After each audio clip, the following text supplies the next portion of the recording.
ठीक है भाई, चौथा हिस्सा पढ़ने जा रहे हैं हम। इस कहानी के में मेरे पास 145 पेज हैं, जिसमें से हम इस वक्त 43 पढ़ रहे हैं। सही है।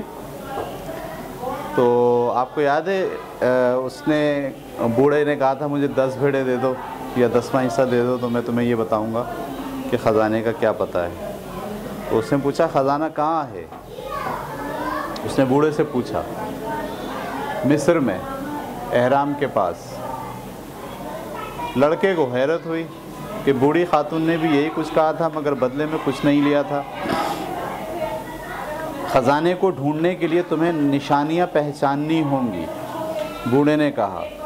खुदा ने हर इंसान के लिए एक राह मुतय्यन की है, तुम्हें इस राह को पहचानने के लिए सिर्फ निशानियों को पहचानना होगा। देखें, ये जो तसव्वुर है ना ख़जाने का नक्शा, मतलब आपको पता चल जाए कि भाई फ़लानी जगह ख़जाना दबा हुआ है और कोई आदमी आपको नक्शा ला के दे दे तो आप आसानी से उस ख़जाने तक पहुंच सकते हैं। लेकिन ये जो आपकी कामयाबी का ख़जाना होता है, इसका नक्शा नहीं होता, बल्कि कुदरत कुछ निशानियां बताती है। सही है। जब आप ज़िंदगी गुजारते हो तो वो कुछ इंडिकेशंस होती हैं जो आपको मिलती हैं। वो इंडिकेशन कभी ख्वाब की शक्ल में भी मिलती हैं और कभी इर्द गिर्द के माहौल से रूनुमा होती हैं। तो आप अगर उनको पहचान लेते हो, अंदाज़ा कर लेते हो, अच्छा ये बात है, इस तरह से जाना है, तो फिर आप उस रास्ते पे चलना शुरू कर देते हो।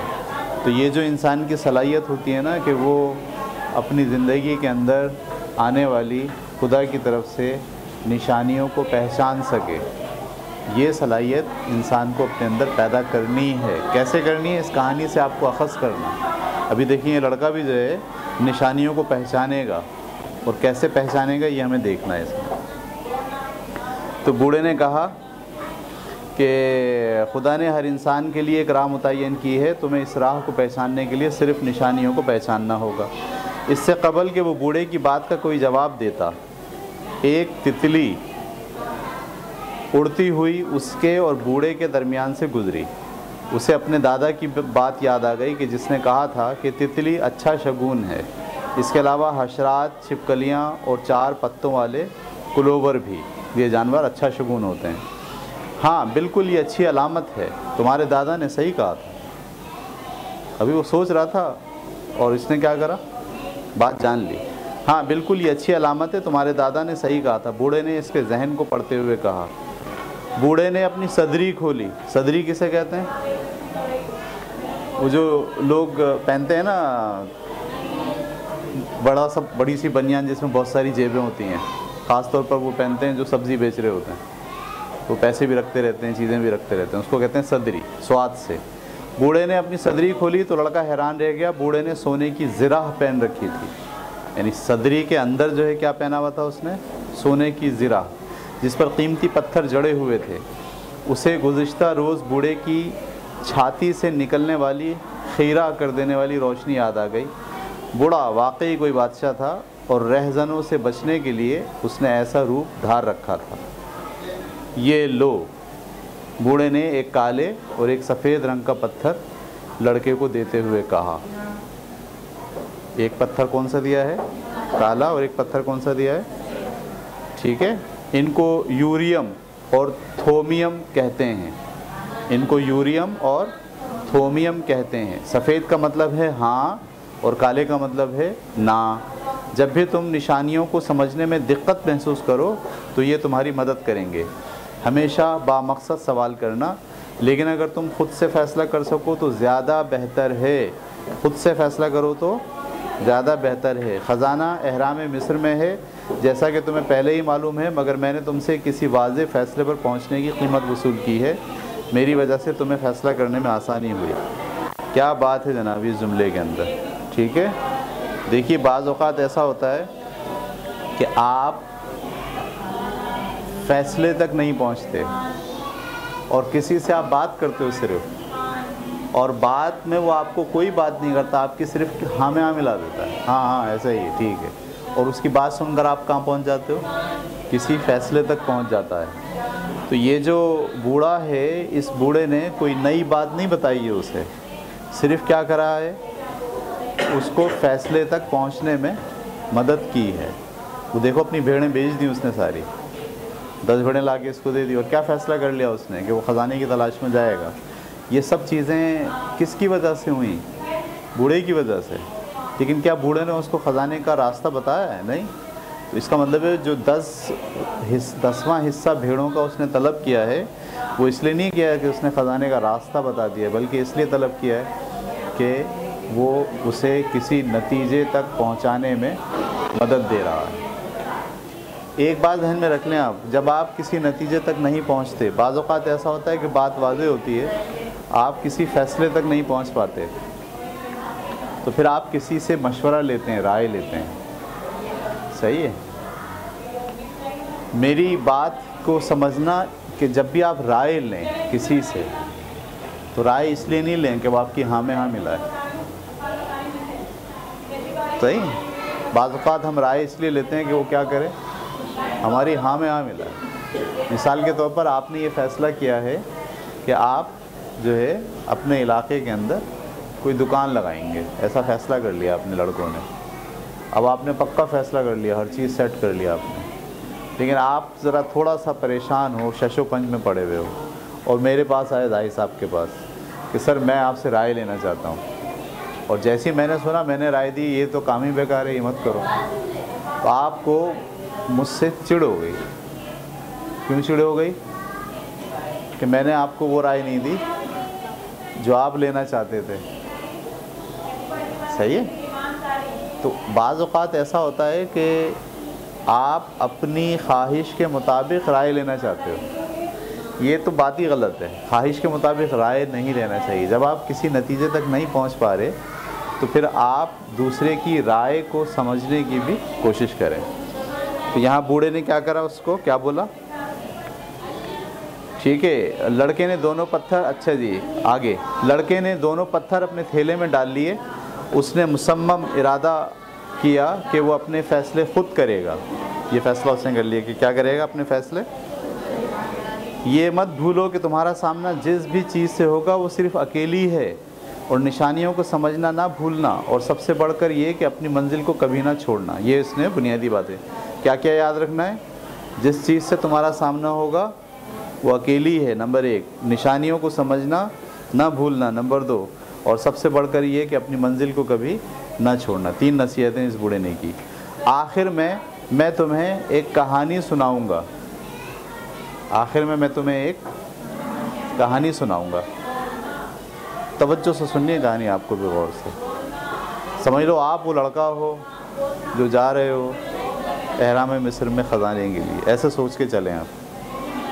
आखिर में मैं तुम्हें एक कहानी सुनाऊंगा। एक दुकानदार ने अपने बेटे को दुनिया के सबसे बड़े आलिम के पास भेजा ताकि वो अबदी खुशी का राज सीख सके। ठीक है। एक दुकानदार ने अपने बेटे को दुनिया के सबसे बड़े आलिम के पास भेजा ताकि वो अबदी खुशी का राज सीख सके। अबदी खुशी का मतलब हमेशा खुश रहने का राज सीख सके। लड़का सहरा में 40 दिन चलने के बाद पहाड़ पर वाक़े खूबसूरत किले पर पहुंचा जहां वो आलिम रहता था। आलिम का एक बड़ा खूबसूरत किला था। किले में दाखिल हुआ तो लड़के ने देखा कि हाल में चहल पहल थी। ताजिर आ जा रहे थे और साजिंदे साज बजा रहे थे, म्यूज़िक बज रहा है। और एक कोने में मेज़ दुनिया के सब लजीज खानों से भरा हुआ है। आलिम सब लोगों की बात बारी बारी सुन रहा था। लड़के को 2 घंटे के इंतज़ार के बाद आलिम से बात करने का मौका मिला। आलिम ने लड़के से आने की गर्ज पूछी और उसे बताया कि वो फ़िलहाल मसरूफ़ था, और उससे कहा कि वो महल की सैर करे और 2 घंटे के बाद आलिम से दोबारा मिले। यानी बात उसने की और बोला अच्छा मैं थोड़ा बिज़ी हूँ, आप क्या करो 2 घंटे तक पूरे महल को घूमो और 2 घंटे के बाद आके मुझसे मिलना। ठीक है, इस दौरान मेरा एक काम भी करो। आलिम ने लड़के को एक चम्मच देते हुए कहा। चम्मच में चंद बूंद तेल था। ये चम्मच अपने हाथ में रखो और ख़याल करना कि तेल गिरने ना पाए। एक चमचा दे दिया, उसमें तेल डाल दिया, उसको बोला ये पकड़ लो, 2 घंटे का टाइम है, घूमो फिरो, 2 घंटे के बाद आना, बस कोशिश ये करना कि तेल ना गिरे। महल की सीढ़ियों पर चढ़ते उतरते हुए लड़के की नज़रें मुसलसल चम्मच पर लगी रहीं। 2 घंटे बाद वो आलिम के पास दोबारा गया। तो अब वो आलिम पूछता है उस लड़के से, तुम्हें ईरानी पर्दे कैसे लगे और बाग कैसा लगा जो माहिर कारीगरों ने 10 साल की दिन रात की मेहनत से बनाया है? आलिम ने लड़के से सवाल पूछा। लड़के को शर्मिंदगी हुई। उसने तो महल में कुछ भी नहीं देखा, घूमा तो फिरा लेकिन देखा नहीं। क्या, क्यों नहीं देखा? उसकी सारी तवज्जो कहाँ थी? चम्मच पे। इसकी तो तमाम तर तवज्जो चम्मच में मौजूद तेल पर ही रही थी कि कहीं तेल ना गिर जाए। तो फिर जाओ और दोबारा मेरे महल को गौर से देखो। जब तक तुम आदमी का घर ना देख लो तो तुम उस पर एतमाद कैसे कर सकते हो? आलिम ने लड़के से कहा। लड़का चम्मच पकड़कर दोबारा महल की सैर को निकल गया। इस दफ़ा वो वाकई महल की खूबसूरती से मुतासिर हुआ। छत पर मीनाकारी कमाल की थी, बाग अपनी मिसाल आप था, गर्ज हर चीज़ अपनी जगह खूबसूरती का मुकम्मल नमूना थी। आलिम के पास दोबारा आने पर उसने महल की खूबसूरती की मुकम्मल तस्वीर कशी कर दी। बता दिया भाई, ज़बरदस्त पर्दे और ज़बरदस्त थे, राहदारी ज़बरदस्त थी, ये कुछ था वगैरह था। तो आलिम ने पूछा लेकिन तेल कहाँ है? लड़के ने चम्मच को देखा तो वो तेल से खाली था, चम्मच में तेल नहीं है। मेरी सिर्फ एक ही नसीहत है, आलिम ने कहा। खुशी का राज ये है कि दुनिया की रौनकें जी भर कर देखो मगर चम्मच में मौजूद तेल को कभी ना भूलो। ये जनाब लिखने के काबिल है। लाएँ कुछ चाक वक्त लाएँ क्या? खुशी का राज ये है कि दुनिया की रौनकें जी भर कर देखो मगर चम्मच में मौजूद तेल को कभी ना भूलो। क्या मतलब? भाई दुनिया में आए हो, सारी रौनकें देखो, लेकिन ये मत भूलो आए किस लिए हो, मकसद क्या है, उस पर नज़र रखो। अगर आपने मकसद पे नज़र रखी तो दुनिया को भूल जाओगे, और अगर दुनिया को देख रहे हो तो मकसद भूल जाओगे। ये इसने तशबीहन कहा है। खुशी का राज ये है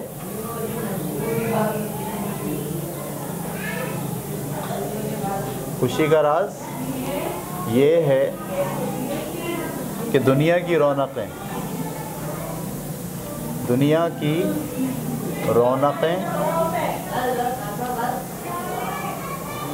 जी भर कर देखो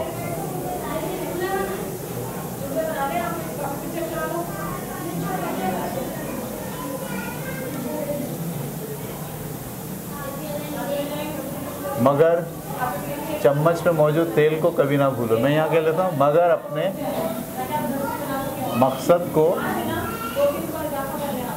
कभी ना भूलो।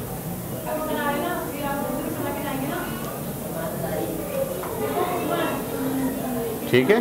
खुशी का राज ये है कि आप दुनिया भर में घूमें फिरें, सब कुछ करें, खेलें कूदें, सब करें, लेकिन जहन में क्या रहे आपके? हमेशा आपका मकसद। ये एक मसला है बहुत बड़ा, सही है, इंसानी मसला है ये, इसको समझना बहुत ज़रूरी है। ठीक है? हम क्या करते हैं, जो मकसद के लिए काम करते हैं, हम किसी मकसद के लिए कोई काम अंजाम देते हैं तो उस काम की भूल भलाइयों में गुम हो जाते हैं। क्या मतलब हुआ इसका? मकसद हमारे जहन से ओझल हो जाता है और काम की जुजियात में हम अटक जाते हैं। सही है? मिसाल के तौर पर मैं एक कहानी सुनाता हूँ आपको छोटी सी। इस कहानी के, इस बात को समझाने के लिए एक छोटी सी कहानी, ठीक है? एक जो है वो पीर साहब थे, बड़ा ज़बरदस्त वाज करते थे, बड़े अल्लाह वाले थे, बड़े पहुँचे हुए बुज़ुर्ग थे। ठीक है? तो उनके दो जो है वो मुरीद थे। मुरीद किसे कहते हैं? जो उनसे इंस्पायर होते हैं और जो उनसे लर्निंग करते हैं, जो उससे सीखते हैं। तो दोनों मुरीद को अपने पीर से बड़ी मोहब्बत थी, सही है। तो एक दिन वो दोनों दरबार में आए उनके पास और कहा कि भाई पीर साहब इजाज़त दीजिए कि हम आपकी खिदमत करें। क्या करें? और हमें आपसे बड़ी मोहब्बत है और हम चाहते हैं कि हम अपने जज्बात का और मोहब्बत का इजहार ये करें कि हम आपकी खिदमत करें। तो पीर साहब ने बोला ठीक है, मैं रोज़ाना ज़ोहर की नमाज़ के बाद 1 घंटे के लिए सोता हूँ, आप लोग ऐसा करें कि मेरी टांगें दबा दिया करें। क्या करा करें? टांगें दबा दिया करें। तो एक मुरीद ने बोला ये सीधी वाली टांग मैं दबाऊंगा और दूसरे मुरीद ने बोला उल्टी वाली टांग मैं दबाऊंगा। अब रोज़ाना ये होता है कि पीर साहब ज़ोहर की नमाज़ पढ़ा के फारिग होके लेट जाते और दोनों मुरीद बड़े एजाज़ के साथ आते और एक पाँव को दबाने लगता और एक पाँव को दबाने लगता। सही है भाई, समझ में आ गया? अब एक दिन क्या हुआ, दोनों मुरीद पाँव दबा रहे थे, पीर साहब ने करवट ले ली।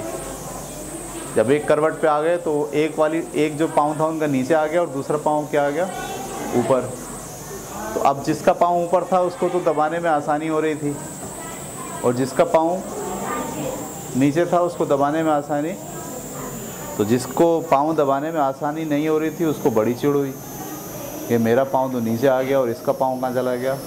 ऊपर। उसने क्या करा, ऊपर वाले पाँव को ऐसे फड़ाक करके एक तरफ से पकड़ के खींचा और दूसरी तरफ फेंका। पीर साहब की आँख खुल गई। बोला क्या? बोला मेरा पाँव नीचे चला गया था। मैं बोला अच्छा चलो सही है।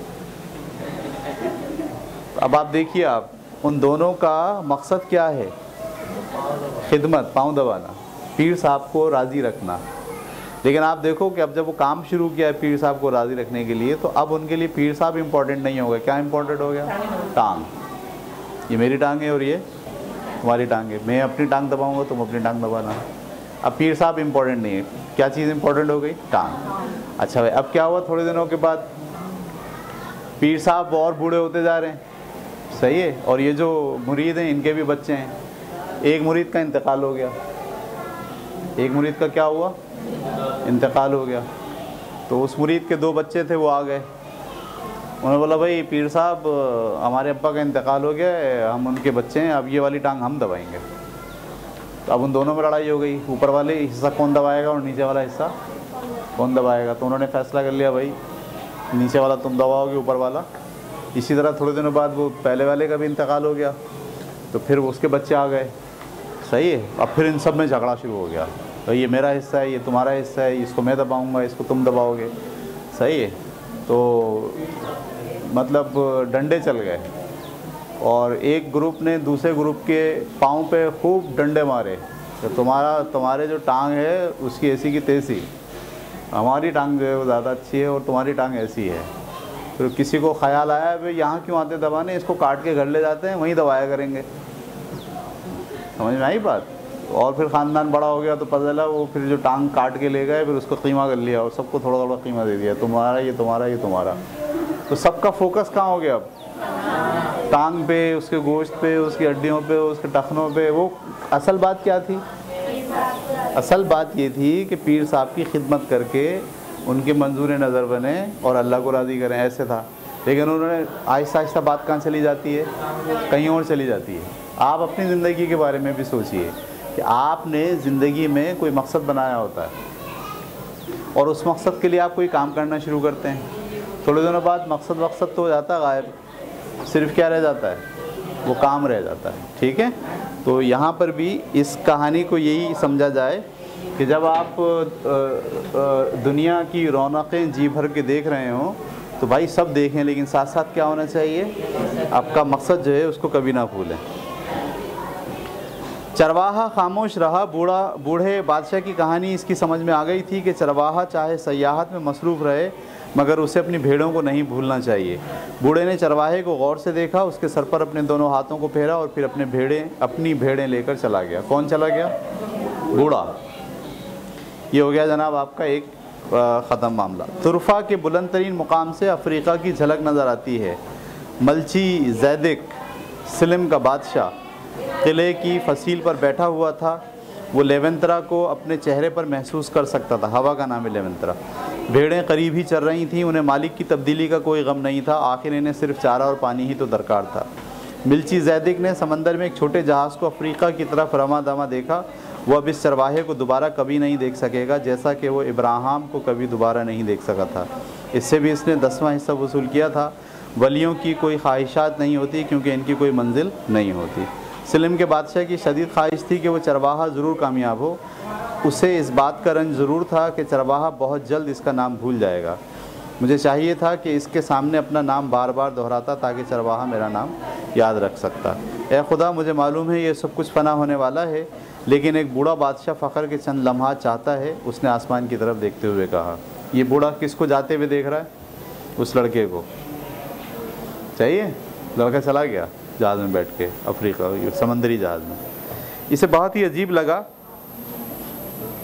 तांजीर के तमाम कहवा खाने एक दूसरे से बेहद मुमासरत रखते थे।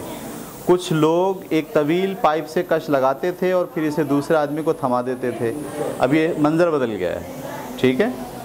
बाद में उसे मालूम हुआ कि इस पाइप का नाम हुक्का है। लोग हाथों में हाथ डालकर बाज़ारों में घूम रहे थे, औरतों के चेहरे पर नकाब थे। ये वहाँ उतर गया है, मिस्र के अंदर जहाज़ में बैठ के गया है। और कहाँ उतर गया? और मिस्र के अब ये हालात बताना शुरू कर दिया है। वक्फे के बाद मजहबी रहनुमा एक मीनार पर चढ़कर ज़ोर ज़ोर से कुछ पुकारता था, जिसे सुनकर लोग बार बार झुकते और अपना माथा ज़मीन पर टेकते थे। अज़ान हो रही है, नमाज़ हो रही है, इसको भी देख रहा है। लेकिन क्योंकि ये ख़ुद ईसाई है, इसको नहीं पता कि ये मुसलमान क्या कर रहे हैं। वो क्या देख रहा है? कुछ लोग जाते हैं मीनार पर खड़े होकर अज़ान देते हैं, लोग सारे आके जमा होकर माथा टेकना शुरू कर देते हैं। गैर मसीहियों की इबादत, उसने सोचा। उसने बचपन में मदरसे में पढ़ा था। सेंटियागो अपने सफ़ेद घोड़े पर सवार बेनयाम तलवार लिए उसे हमेशा बहुत मसूर कुन लगता था। ये सोचकर वो उदास हो गया और तन्हाई महसूस करने लगा। खुद ये क्या है? ईसाई। और जिस इलाके में वो आ गया वो क्या है? सारे मुसलमान। ठीक है। इसे मालूम था कि ख़जाने तक पहुंचा कैसे जाए। इसकी जेब में अच्छी खासी रकम थी जो उसने अपनी भेड़ों को बेचकर हासिल की थी। और उसे ये भी मालूम था कि पैसे में एक जादू होता है जो हर काम को मुमकिन बना देता है और बहुत जल्द वो एहराम के पास होगा। उसे यकीन था कि एक बूढ़ा आदमी जिसने सोने की ज़रा पहन रखी थी सिर्फ चंद भेड़ों के लिए झूठ नहीं बोल सकता। बूढ़े ने निशानियों का जिक्र किया था और आबनाए उबूर करते हुए वो निशानियों के बारे में सोचता रहा। यानी जब समंदर उबूर कर रहा था उसे मालूम था कि बूढ़ा क्या कह रहा है। अंदलस के मैदानों से गुजरते हुए उसे हमेशा इदराक हो जाता था कि उसे कौन सा रास्ता इख्तियार करना चाहिए। अपने मुशाहिदे से उसने सीखा था कि एक ख़ास किस्म की जड़ी बूटी इस बात की अलामत थी कि पानी नज़दीक है और एक ख़ास किस्म के परिंदे की मौजूदगी इर्द गिर्द सांप की मौजूदगी की अलामत थी। ये सब उसने अपनी भेड़ों की सोबत में सीखा था। अगर खुदा भेड़ों को रास्ता सुझा सकता है तो फिर इंसान को किस तरह भटकने के लिए छोड़ देगा। वाह! इस ख्याल से उसे इत्मीनान महसूस हुआ और कहवे की कड़वाहट भी कम हो गई। तुम कौन हो? किसी ने हिस्पानवी ज़बान में उससे पूछा, उसकी अपनी ज़बान में। लड़के को इत्मीनान हुआ। वह अभी निशानियों के बारे में सोच ही रहा था कि पहली निशानी ज़हूर पजीर हो गई। तुम हिस्पानवी कैसे बोल लेते हो? उसने सवाल करने वाले से उल्टा सवाल किया। नौवारिद मगरिबी लिबास में मलबूस एक नौजवान था, लेकिन इसकी रंगत इसके मुकामी होने की चुगली खा रही थी। वो चरवाहे की उम्र और कद बुत का था, यानी उसी के बराबर था। यहाँ हर कोई हिस्पानवी बोल सकता है। हम स्पेन से सिर्फ 2 घंटे की मसाफत पर हैं, आने वाले ने जवाब दिया। इसको अब एक नया लड़का मिला है इसके जैसा ही। बेहतर है मुझे अपनी खिदमत का मौका दो और मेरे लिए भी एक गिलास शराब मंगवा दो। मुझे ये कड़वा कहवा बिल्कुल अच्छा नहीं लगा, उसने आने वाले लड़के से कहा। इस मुल्क में शराब नहीं मिल सकती, हमारे मज़हब में इसकी ममानियत है, लड़के ने जवाब दिया। लड़के ने उसे बताया कि उसे एहराम में मिस्र जाना है। इसने पहले तो नौवारिद को ख़जाने के बारे में बताने का इरादा किया, मगर फिर कुछ सोचकर खामोश हो गया। अगर वो ऐसा करता तो इस बात का कवी इम्कान था कि नौवारिद अरब इससे हिस्सा मांगता, और उसे बूढ़े की बात याद थी कि कभी इस चीज़ का वादा ना करे जो अभी उसकी मिल्कियत में नहीं है। अगर तुम एहराम मिस्र तक मेरी रहनुमाई करो तो मैं तुम्हें उसका मुआवजा दूँगा, लड़के ने उसको बोला। उसने नौजवान अरब से कहा, क्या तुम्हें कुछ अंदाज़ा है कि वहाँ तक पहुँचना कितना मुश्किल है? नौवारिद ने पूछा। उसने देखा कि कहवे खाने का मालिक इन दोनों की गुफ्तगू गौर से सुन रहा था। दुकानदार का इस तरह देखना उसे बुरा लगा, मगर उसे एक रहनुमा मिल गया था जिसे वो किसी भी कीमत पर खोना नहीं चाहता था। एहराम मिस्र तक पहुंचने के लिए सहरा अबूर करना पड़ेगा और इसे अबूर करने के लिए बहुत ज़्यादा रकम दरकार है। पहले मुझे मालूम होना चाहिए कि तुम्हारे पास रकम है भी या नहीं है। लड़के ने पूछा, रकम कितनी है तुम्हारे पास? इसे ये सब अजीब लगा, मगर इसे बूढ़े की बात पर एतमाद था। उसने कहा, उसने कहा था जब तुम कुछ करने का इरादा कर लो तो कायनात की हर शे उसे मुमकिन बनाने पर तुल जाती है। उसने अपनी तमाम रकम निकाली और नौवारिद के सामने रख दी। सारी की सारी रकम निकाली और किसके सामने रख दी? नौवारिद के। कहवा खाने का मालिक ये सब देख रहा था। उसने अरबी में नौवारिद से कुछ कहा। कहवे खाने का मालिक कुछ परेशान लग रहा था। आओ यहाँ से चलें, ये चाहता है कि हम चले जाएं। जब वो कहवे का बिल देने के लिए गया तो कहवा खाने के मालिक ने उसे बाजू से पकड़कर और अरबी में ज़ोर ज़ोर से कुछ बोला। लड़का मजबूत डील डॉल का मालिक था। पहले तो उसने सोचा कि इस बदतमीज़ी का मुंह तोड़ जवाब दे, मगर ये सोचकर चुप रहा कि वह गैर मुल्क में था। अरबी ने कहवा खाने के मालिक को धक्का देकर उसे छुड़ा लिया। ये तुम्हारी रकम हथियाना चाहता है, अरबी ने कहा। तांजीर बाकी अफ्रीका से मुख्तलिफ है। ये एक बंदरगाह है और हर बंदरगाह पे लुटेरे और रहजन कसरत से पाए जाते हैं। ये बात वो किस में बोल रहा है? किसको? लड़के को। लड़के को अरबी नहीं आती। लड़के को अपने नए साथी पर एतमाद था। आखिर इसने मुश्किल वक्त में इसका साथ दिया था। अरबी रकम गिनने लगा। हम एहराम मिस्र के लिए कल रवाना होंगे, मगर इसके लिए पहले हमें 2 ऊँट लेने होंगे। दोनों ने तांजीर की तंग गलियों में चलना शुरू किया। बाज़ार के दोनों तरफ स्टॉल लगे हुए थे। वो चलते चलते चौराहे पर पहुंच गए। यहाँ पर बहुत ज़्यादा रश था। हर कोई ख़रीदो फ़रोख्त में मसरूफ़ था। कोई सब्ज़ी ख़रीद रहा था तो कोई खंजर का भाव ताव कर रहा था। किसी तरफ कालीन फ़रोख्त करने के लिए रखे हुए थे तो इसके बराबर में तंबाकू। लड़के की नज़र मुसलसल अरबी पर थी। आखिर इसकी पूरी जमा पूंजी उसके पास थी। एक बार तो उसने सोचा कि वो अरबी से अपनी रकम वापस ले ले, मगर फिर ये सोचकर खामोश हो गया कि ऐसा करना एक गैर दोस्ताना अमल होगा। मुझे मुसलसल इस पर नज़र रखनी चाहिए। इसे इस बात का इत्मीनान था कि वह अरबी की निस्बत मजबूत डील डॉल का मालिक था। इस गहमा गहमी में इसे एक बहुत ही खूबसूरत तलवार नज़र आई। उसने आज तक ऐसी तलवार नहीं देखी थी। तलवार का मयान चांदी का बना हुआ था और दस्ते पर कीमती जवाहरात जुड़े हुए थे। उसने अपने दिल में अहद किया कि जब वो ख़जाना लेकर वापस आएगा तो ये तलवार ज़रूर ख़रीदेगा। ज़रा इस तलवार की कीमत तो मालूम करो, उसने अरबी से कहा, लेकिन उसे कोई जवाब नहीं मिला। उस पर एकदम इंकिशाफ हुआ कि इस एक लम्हे में जब वो तलवार की तरफ मुतवज्जो था, वो अपनी तमाम जमा पूंजी से महरूम हो चुका था। उससे समझाया था कि दुनिया की रौनकें जी भर कर देखो, मगर अपने मकसद को कभी ना भूलो। तो वो बाज़ार में से गुजरते हुए उसका दिल दिमाग कहाँ चला गया? उस तलवार की तरफ। और वो जो दूसरा लड़का था जिसने पैसे लिए, वो ये जा और वो जा। ठीक है, बाकी है इसका इंशाल्लाह अगली क्लास में। रोकें इसको।